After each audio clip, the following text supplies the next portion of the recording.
पिछले गुरुवार एक फ़ोन कॉल, एक तरफ अमेरिका राष्ट्रपति ट्रंप, दूसरी तरफ इजरायली प्रधानमंत्री नेतन्याहू और एक ऐसा संदेश जिसने पूरे मिडल ईस्ट में हलचल मचा दी। वो नहीं चाहते कि तुम वहाँ रहे हो और तुम्हें अपनी सेना हटा लेनी चाहिए, ये कहा ट्रंप ने नेतन्याहू से। सीरिया ने सेना हटाने के लिए और सिर्फ सीरिया नहीं, लेबनान से भी। रिपोर्टर्स के मुताबिक अमेरिका और इजरायली अधिकारियों के हवाले से ट्रंप प्रशासन महीनों से इजरायल और सीरिया के बीच एक नई सुरक्षा संधि करने की कोशिश कर रहा था, लेकिन आखिरकार उन्हें ये समझ आया कि नेतन्याहू वो रियायत देने को तैयार नहीं है जो वॉशिंगटन चाहता है। ये कॉल तब आई जब ट्रंप ने तुर्की में हुए नाटो समिट के दौरान सीरिया को नए राष्ट्रपति अहमद अल शरा से मुलाकात की और ठीक एक दिन पहले ट्रंप ने चेतावनी दी कि सीरियाई क्षेत्र में इजरायली सेना की मौजूदगी तनाव बढ़ा रही है और इससे बड़ा टकराव हो सकता है। और सिर्फ सीरिया नहीं, उन्होंने दक्षिणी लेबनान में भी इजरायल की सैन्य तैनाती को लेकर भी वही बात दोहराई। लेकिन यहाँ दिलचस्प मोड़ आता है। नेतन्याहू ने सीधा हाँ नहीं कहा।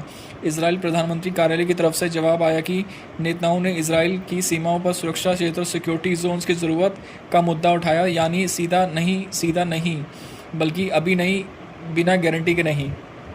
इसमें एक राजनीतिक पहलू भी है। चुनाव से सिर्फ 3 महीने पहले, जो नेताओं के राजनीतिक भविष्य और व्यक्तिगत आज़ादी दोनों के लिए बेहद अहम है, उन्हें सीरिया के सेना हटाने या लेबनान में मारे और पीछे हटने की संभावना बहुत कम है। जो पहले से तय हो चुका है, उससे आगे कुछ नहीं।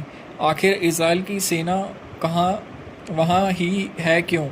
आईडीएफ उस समय दक्षिणी लेबनान और दक्षिणी सीरिया के बड़े हिस्सों पर कब्जा किए हुए है। सरकार का कहना है कि ये 7 अक्टूबर जैसे हमले को दोबारा रोकने के लिए ज़रूरी है।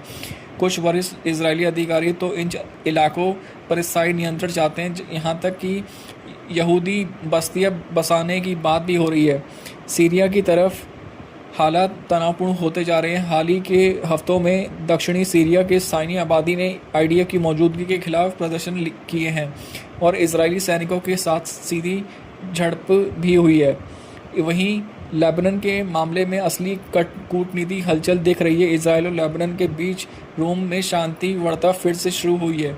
इजरायल, लेबनान और अमेरिका के बीच बने क्षेत्रीय ढांचे क्या लागू करने पर चर्चा के लिए, जिस पर 26 जून को वाशिंगटन के हस्ताक्षर हुए थे। इस समझौते का मकसद है हिज़्बुल्लाह का शस्त्र निशस्त्र करना, दक्षिणी लेबनान के आईडीएफ की वापसी सुनिश्चित करना। इजरायल पहले ही 2 खास इलाकों से पीछे हटने पर सहमत हो चुका है, जिनका नियंत्रण लेबनानी सेना को सौंपा जाएगा। दिलचस्प बात यह है कि आईडीएफ सूत्रों के जेरूसलम पोस्ट को बताया कि ये रिपोर्ट उनके लिए भी चौंकाने वाली थी और उन्हें इस फ़ोन कॉल के बारे में पता ही नहीं था। साथ ही ये भी कहा कि ज़मीन पर अभी तक कोई बदलाव नहीं दिखा हुआ है। आगे अब क्या होगा? खबरों के मुताबिक नेताओं आने वाले दिनों में वाशिंगटन जाने का योजना बना रहे हैं। हालांकि किसी भी पक्ष में इसकी आधिकारिक पुष्टि नहीं की है। ये ट्रंप की तरफ से एक चुपचाप लेकिन बहुत असरदार दबाव है। आपने ही सहयोगी पर एक समय में जब नेताओं घरेलू राजनीति में गिरे हुए हैं और इजरायल सुरक्षा चिंता और अमेरिका के क्षेत्रीय तनाव कम करने के दबाव के बीच संतुलन बनाने की कोशिश कर रहा है। नतीजा साफ है। ट्रंप चाहते हैं कि इजरायली सेना सीरिया और लेबनान से हट जाए।